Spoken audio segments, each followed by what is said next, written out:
আসসালামু আলাইকুম। এই সেই পৃথিবী কাঁপানো ছবি যা তোলার পর ফটোগ্রাফার আত্মহত্যা করেছিলেন। হ্যাঁ, ঠিকই শুনেছেন। ছবিতে একটি শকুন বসে আছে কঙ্কালসার শিশুটির মৃত্যুর অপেক্ষায়, যেন মারা গেলেই সে ঝাঁপিয়ে পড়বে খাবারের ওপর। তুলেছিলেন দক্ষিণ আফ্রিকার ফটোগ্রাফার কেভিন কার্টার। মৃতপ্রায় শিশুটি 1993 সালের মার্চ মাসে এক মুঠো খাবারের সন্ধানে দুর্ভিক্ষপীড়িত সুদানের আয়ত থেকে প্রায় আধা মাইল দূরে জাতিসংঘের একটি খাদ্য বিতরণ কেন্দ্রের দিকে এগোচ্ছিল। এক পর্যায়ে সে উপুর হয়ে মাটিতে মাথা রেখে নিথর হয়ে যায়। তখন একটা ক্ষুধার্ত শকুন লোলুপ দৃষ্টি হেনে শিশুটির মৃত্যুর পর তার মাংস খাওয়ার জন্য প্রতীক্ষা করতে থাকে। এই ছবি 1993 সালের 26শে March the New York Times পত্রিকায় প্রথম প্রকাশিত হয়। ছবিটি সেই সময় সারা দুনিয়াব্যাপী ব্যাপক আলোড়ন সৃষ্টি করে।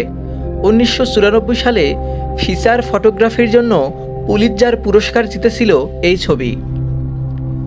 ফটোগ্রাফার কেভিন কার্টার পুলিৎজার পুরস্কার জেতার 4 মাস পর মাত্র 33 বছর বয়সে আত্মহত্যা করেন। পরে জানা যায়, ছবিটি তোলার পর থেকেই তিনি মানসিকভাবে ভেঙে পড়েছিলেন। এবং তিনি কিভাবে আত্মহত্যা করেছিলেন এটা জানলেও অবাক হবেন। তিনি তার গাড়ি চালু রেখে গাড়ির এক্সিট পাইপের সঙ্গে একটি নল লাগিয়ে তার অপর প্রান্ত চেপে ধরেন নিজের নাকে। সেই নল দিয়ে বেরিয়ে আসা কার্বন মনোক্সাইড বিষ আহরণে মনোযোগ দিলেন তিনি। এরপর আস্তে আস্তে নিভিয়ে দিলেন নিজেকে, অর্থাৎ তিনি মৃত্যুর দিকে ঢেলে পড়লেন।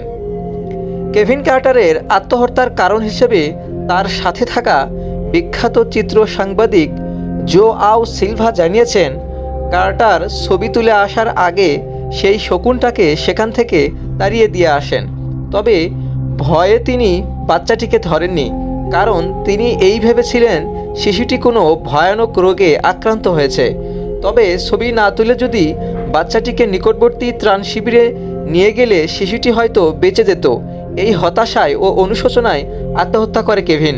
অথচ শিশুটি সেই সময় মারা যায়নি, আরও 13 বছর বেঁচে ছিল।